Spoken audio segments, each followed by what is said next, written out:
কদিন ধরে যা গরম পড়েছে, আর এই গরমের মধ্যে হালকা কিছু খেতে ইচ্ছে করছে। ঘরে কাটোয়ার ডাঁটা চিংড়ি মাছ আছে তো চলো সবার প্রথমে কড়াইতে সামান্য পরিমাণ তেল দিয়ে চিংড়ি মাছগুলোকে নুন হলুদ দিয়ে হালকা লালচে করে ভেজে নিতে হবে।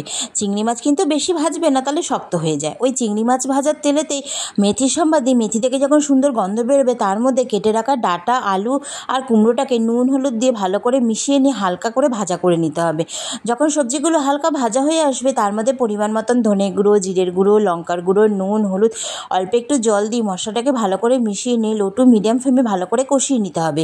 যখন মশলা ভালো করে কষানো হয়ে যাবে তার মধ্যে ভেজে রাখা চিংড়ি মাছগুলো দিয়ে আবারও সব কিছু ভালো করে মিশিয়ে নিয়ে বেশ কিছুক্ষণ ভালো করে কষিয়ে নিয়ে পরিমাণ মতন গরম জল দিয়ে ভালো করে সব কিছু মিশিয়ে নিয়ে লো টু মিডিয়াম ফ্লেমে বেশ কিছুক্ষণ ফুটিয়ে নিতে হবে।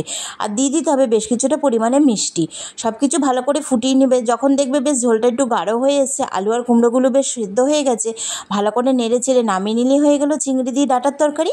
আর গরম গরম ভাতের সাথে চিংড়ি দিয়ে ডাঁটার তরকারি খেতে তো দারুণ লাগলো।